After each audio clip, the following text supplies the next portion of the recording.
ISKCON में print कराई है। प्रभुपाद ने कमेंट्री लिखी है उस पर, आई थिंक सारे श्लोकों पे, हाँ सारे श्लोकों पे लिखी है। सो ईशोपनिषद हम लोग पढ़ते हैं, बट थोड़ा सा एक उसके बारे में डिवोटीज़ को जानकारी नहीं है।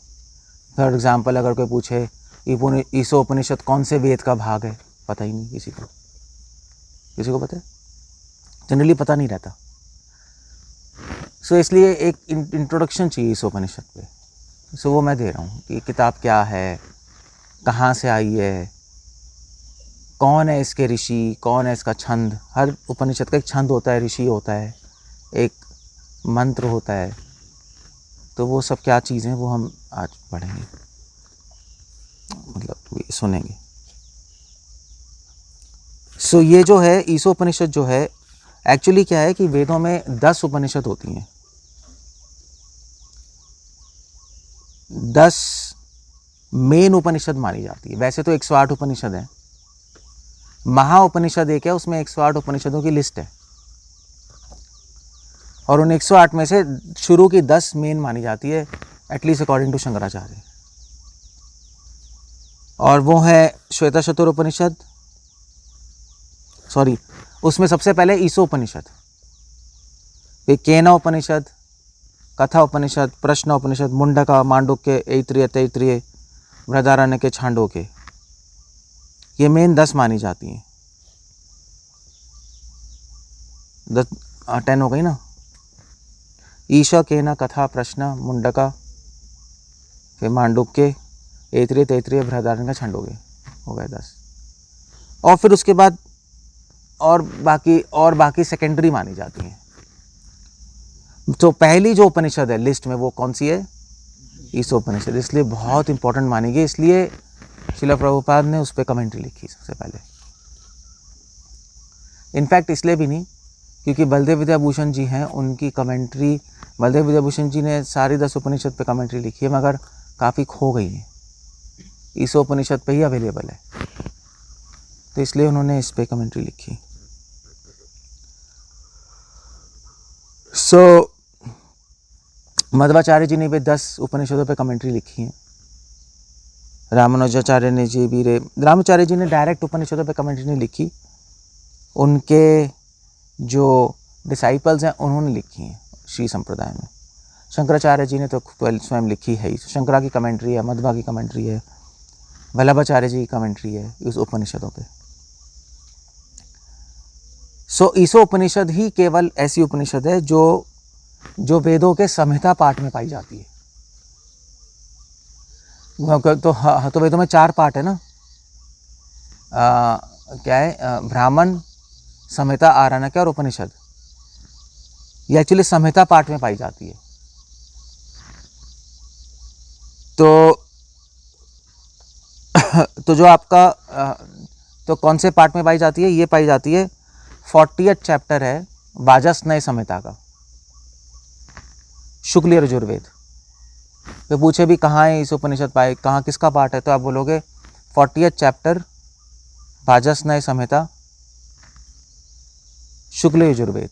ये उपनिषद का मतलब आइडेंटिटी है, आइडेंटिटी उपनिषदों की है, समझ गए? ये तो या उल्टा कह लो, तो शुक्ल यजुर्वेद में वाजस्नेय संहिता है। वाजस्नेय संहिता का 40th चैप्टर ईशोपनिषद है,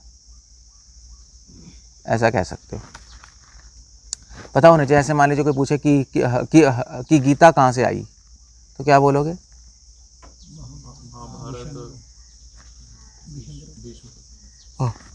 महाभारत भीष्म पर्व। कौन सा चैप्टर है? 18 चैप्टर्स है ना, आई थिंक चैप्टर 52 कुछ ऐसे ही हुआ है, ऐसे कुछ है। सो महाभारत का भीष्म पर्व में ऐसी ये उपनिषद है। और यही उपनिषद दोबारा से पाई जाएगी थोड़ी सी ऑल्ट्रेशन से, वो पाई जाती है मध्याम्निदा शाखा शुक्ल यजुर्वेद की। मध्याम्निदा शाखा शुक्ल यजुर्वेद में भी इस उपनिषद पाई जाती है, सेम थोड़े से वेरिएशन के साथ। मध्याम्निदा शाखा शुक्ल यजुर्वेद का, उसमें भी इस उपनिषद पाई जाती है।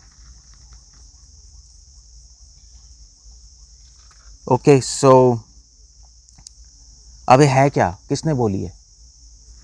तो ये उपनिषद के ऋषि कौन है? इस उपनिषद के ऋषि स्वयंभुव मनु,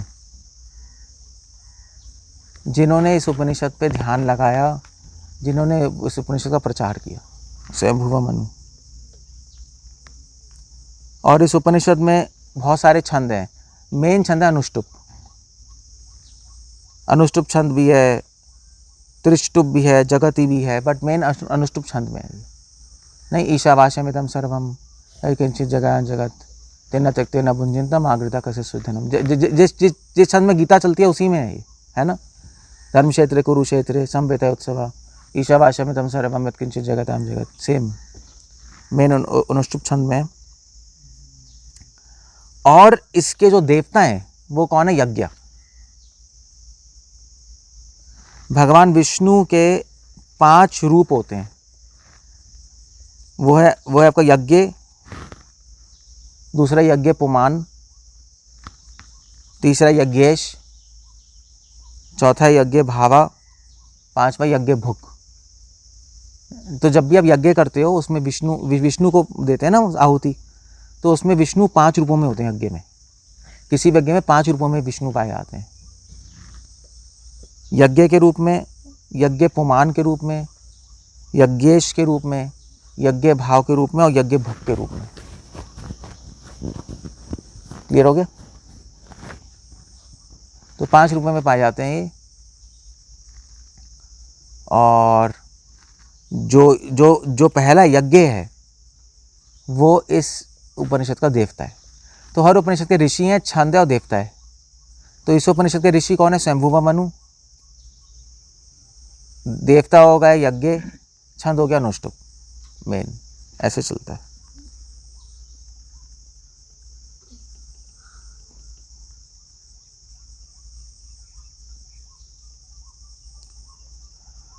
ओके। सो तो ये जो भगवान के अवतार थे यज्ञ, ये कैसे प्रकट हुए थे? ये यज्ञ प्रकट हुए थे, आकुति के पुत्र थे। आकुति है ना, तो स्वयंभू मनु के पुत्री थी ना आकुति, प्रसूति। तो आकुति के पुत्र यज्ञ उस अवतार में आए थे।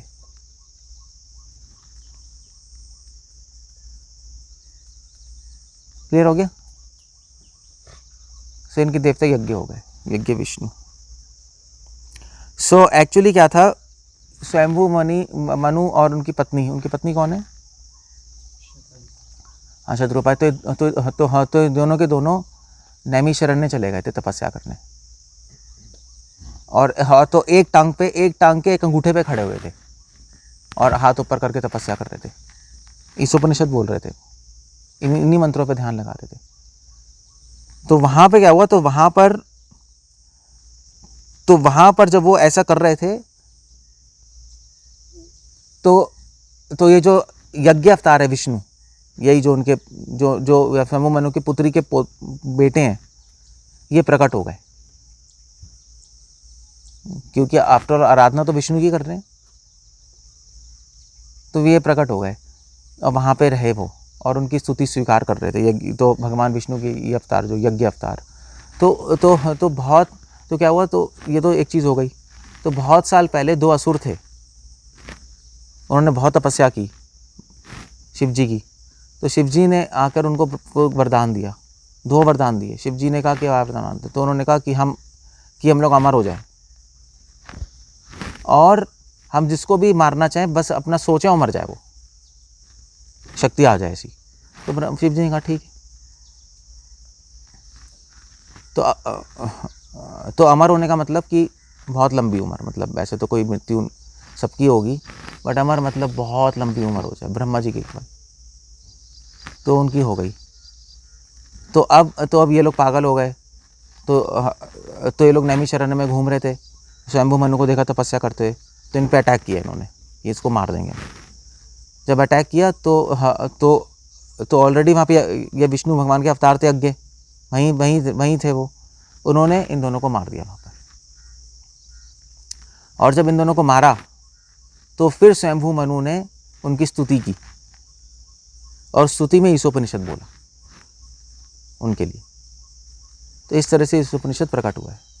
क्लियर हो गया? इस तरह से ईशोपनिषद ने जन्म लिया है, समझ गए? So that's how it goes. So अब एक क्वेश्चन आता है कि भाई शिव भगवान मतलब शास्त्रों में शिव भगवान है, शिव जी को, तो शिव जी ने ऐसा वरदान ही क्यों दिया उनको इमॉर्टैलिटी का, अमर होने का, और जिसके मर जाए, मतलब शिव जी ऐसे वरदान देते क्यों हैं? हिरण्यकशिपु को भी नहीं, मतलब हिरण्याक्ष को ब्रह्मा जी ने दिया, तो वरदान देते क्यों असुरों को? उनको पता है असुर तो वरदान गलत तरीके से इस्तेमाल करेंगे, लोगों को मारेंगे, काटेंगे, तो वरदान क्यों देते? क्या उनमें इतनी बुद्धि नहीं है कि वरदान नहीं देना चाहिए? ऐसा क्यों करते हैं बताओ?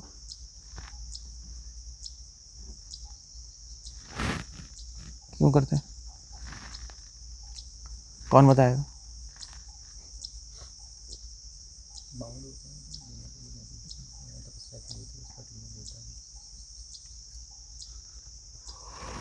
हाँ, एक अच्छा और रीज़न है,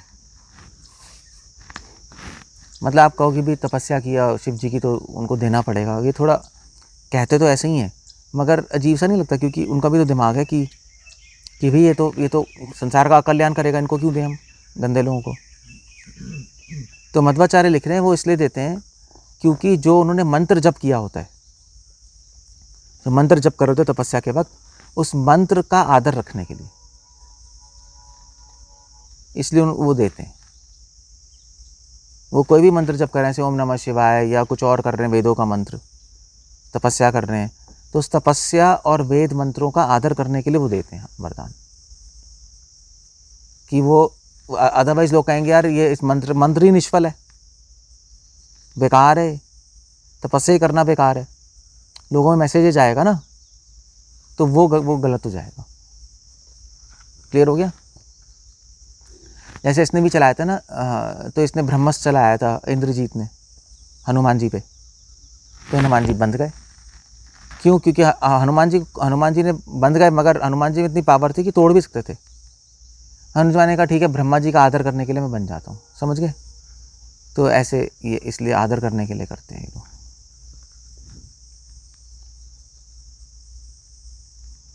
ओके, तो इससे हमें पता लगता है कि तो यज्ञ ने उन असुरों को मार दिया।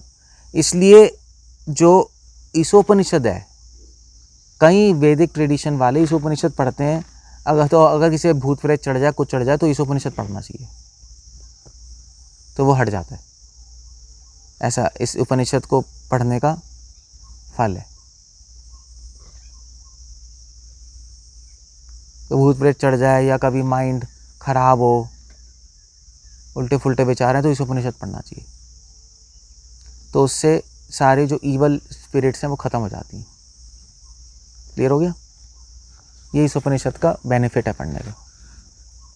एक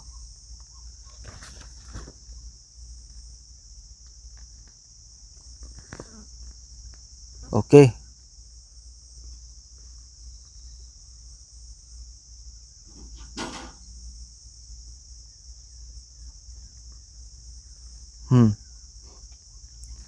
तो इस ईशोपनिषद में कितने श्लोक हैं वैसे? आई थिंक 20 हैं। 18 है? पक्का? 20 हैं यार, 20 हैं। अग्नि सुपथार आय आसमान, 20 लिखे तो 20 ही हैं। इस उपनिषद में 20 वर्सेस हैं, तो इन्होंने शायद अलग वो किया होगा। कितने दिखा रहे हैं? 18। हाँ, तो इन्होंने फिर ब्रेक अलग किया है, कुछ 2 श्लोकों को अलग से ब्रेक कर दिया होगा, उसका काउंटिंग कर ली होगी, वो इंक्लूडेड है। ठीक है, सो ये ईशोपनिषद है। इसलिए, और ईशोपनिषद का कंटेंट क्या है? ईशोपनिषद में ईसा मतलब भगवान की स्तुति गाई हुई है। ईशोपनिषद बेसिकली ये है। जैसे केनोपनिषद में क्वेश्चंस पूछे गए हैं भगवान के बारे में, कथा उपनिषद में नचिकेता की कथा बताई है कि वो कैसे उसने भगवान को समझा, ऐसे ही ईशोपनिषद में भगवान की स्तुति गाई गई है। मैंने बताया ना, स्वयंभू मनु ने स्तुति गाई थी यज्ञ अवतार की, तो स्तुति है ये। तो इसलिए कभी भी आपको भगवान की स्तुति करनी है, ईशोपनिषद भी गा सकते हो, तो भगवान की स्तुति हो गई डायरेक्ट। सही इस उपनिषद है, इस तरह से इस उपनिषद की ये प्रियम्बल है, इसको इस उपनिषद कहते हैं। ओके, कुछ पूछना है, कुछ कहना है?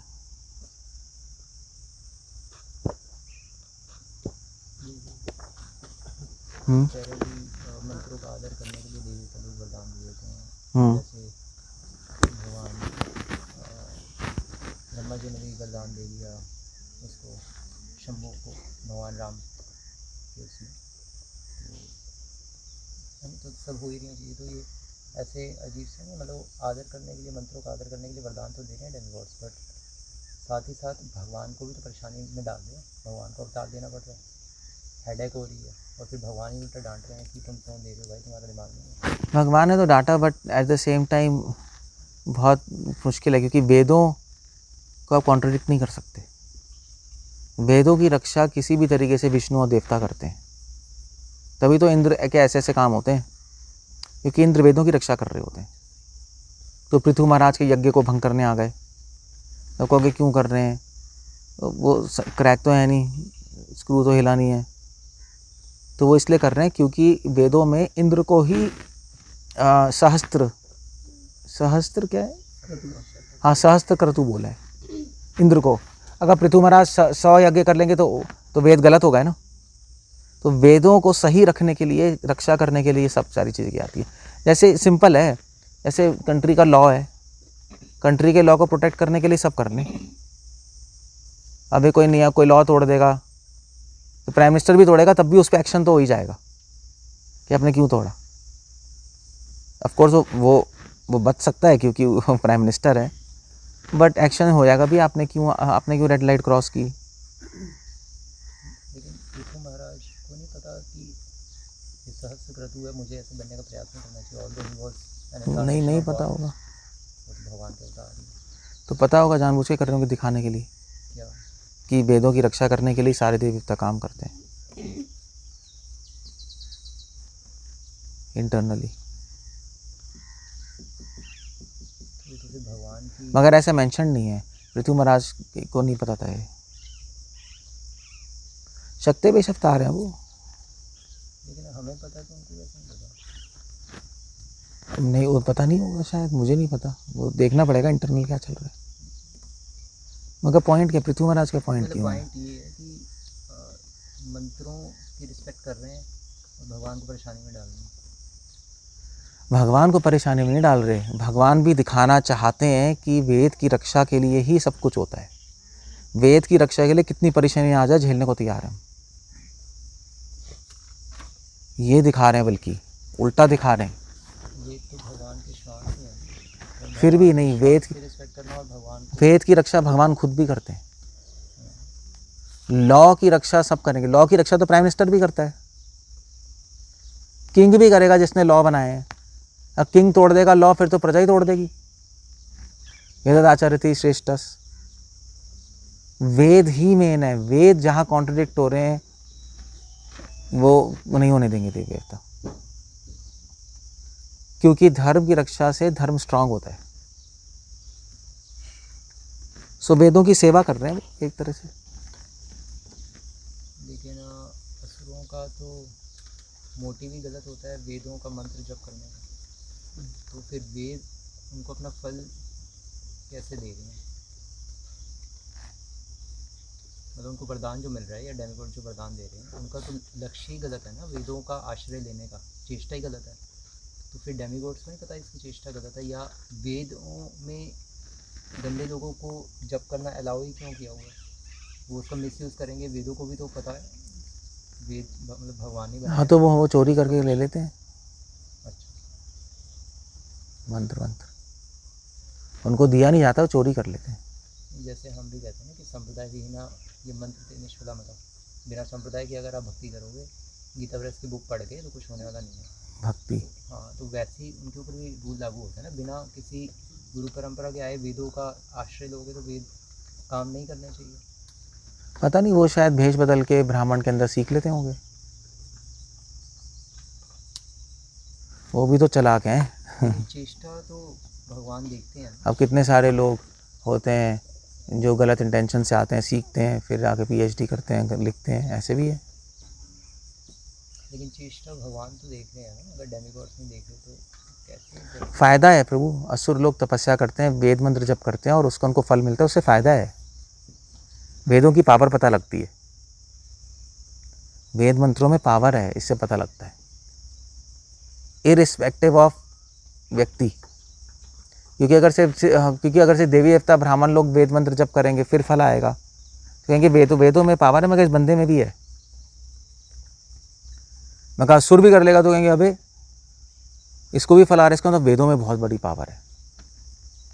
ब्राह्मण भी कर रहे हैं, असुर भी, कोई भी कर रहा है, फल आ रहा है ले, तो वेद और स्ट्रांग बन जाते हैं। और दूसरी तरफ तो हम ये भी कहते हैं ना कि भगवान का नाम कोई जप कर नहीं पा रहे, इसलिए वर्णाश्रम की जरूरत है। तो मतलब डिवोटीज भी चैंटिंग नहीं कर पा रहे और उधर असुर वेद मंत्रों को उच्चारण कर रहे हैं और उनको फल आ रहा है। चैंटिंग अलग है, वेद मंत्र अलग है। भगवान का नाम तो असुरों का माइंड भी कंट्रोल बहुत होता है ना प्रभु, ह्यूमन थोड़े ना है वो। हिरण्यकशिपु बैठ गया हज़ारों साल तक, क्या है वो माइंड कंट्रोल? वो ऐसे थोड़े ना बिना माइंड कंट्रोल के कर रहे हैं। वो बिना खाए पिए बिना हवा लिए बैठा हुआ है, हड्डियां गल गई उसकी, उसने प्राण उसके अंदर रख दिए। इंटेंशन, लेकिन हम तो मेन कहते हैं, मेन सबसे चीज़ वही है भक्ति में, मतलब भक्ति के साम्राज्य में या वेदों। भक्ति में है प्रभु, और किसी में नहीं है। अच्छा, भक्ति में है और किसी में? योग में आप करो, योग में सिद्धियां मिल जाएंगी, आपको क्या इंटेंशन है उसमें? लेकिन योग में वो भगवान का या वेदों का आश्रय, योग वेद से ही तो आ रहा है। अच्छा वेद से। भक्ति में ही है सिर्फ चेष्टा, बाकी में आप प्रोसेस फॉलो करो, आपको आ जाएगा। अब वेदों के मंत्र जब करो आपको इफेक्ट मिल जाएगा। कौन सा वो भगवान विष्णु को प्लीज़ कर रहे हैं, जो इंटेंशन है, किसी को प्लीज़ करने में इंटेंशन होती है। जब प्रोसेस कर रहे हैं, मंत्र कर रहे हैं, जब कर रहे हैं एक सिद्धि के लिए, वो मिल जाएगी उनको।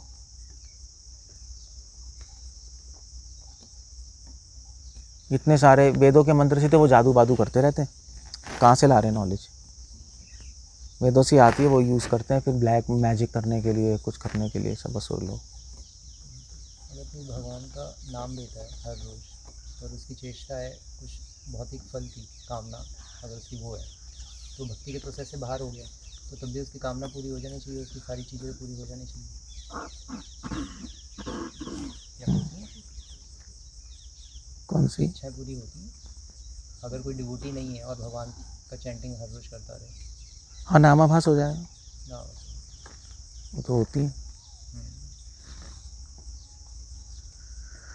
प्रेम मिलने के लिए चेष्टा है, बाकी तो इफेक्ट्स आएंगे आएंगे मंत्र जप करने से।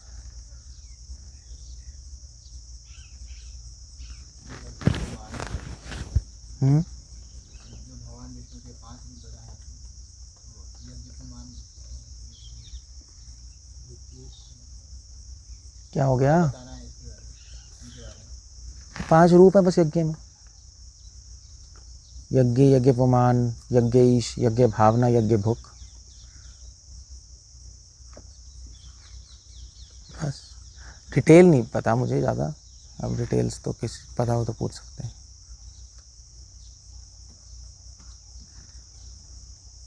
ओके, तो ये आपको बताया कि ईशोपनिषद भगवान की स्तुति है, तो ईशोपनिषद का थर्ड मंत्र जो है वो कैसी स्तुति है भगवान की? वो क्या है थर्ड मंत्र में? तो थर्ड मंत्र कैसे पूछ रहे हो? मतलब मैंने मीनिंग पढ़ी थी उसमें, हेल के बारे में आया। पता नहीं थर्ड मंत्र क्या है, देखना पड़ेगा मुझे थर्ड मंत्र है क्या। थर्ड मंत्र एग्जैक्टली क्या है मुझे नहीं पता। आसुर्य नाम ते लोकांधेन तुम सावृता ताम से प्रत्यभिगच्छन्ति ये के च आत्मन आत्महनो जनः। वो कोई नहीं ये कह रहे कि जो असुर लोग हैं वो नर चले जाते हैं और मरने के बाद फिर वो भूत बन जाते हैं। जो आसुरी लोग होते हैं वो मरने के बाद भूत बन जाते हैं। और असुर कौन है? जो अपनी आत्मा का हनन करता है। ये श्लोक है। तो ये भी स्तुति है भगवान की, क्योंकि जो आपकी शरण नहीं लेगा उनका हाल ऐसा होगा। इंटेंशन ही है पीछे। असुर लोगों का हाल क्यों है ऐसा, आप पूछोगे। भगवान आपकी शरण नहीं ली इसलिए। तो एक तरह स्तुति हो गई ना। मतलब आप किसी को कहो, किसी की स्तुति कर रहे हो कि आप बहुत तो मान लीजिए कोई किंग है, किंग को बोल रहे हो आप बहुत अच्छे हैं, आपने बहुत सारे युद्ध किए हैं, आपने अपना राज्य बढ़ाया है, और आपकी शरण में जो आता है उसको आप कृपा करते हैं, जो आपकी शरण में नहीं आता वो सड़ सड़ के मरता है, स्तुति तो हो गई। तो ऐसे ही है बस, नेगेटिव सेंस में।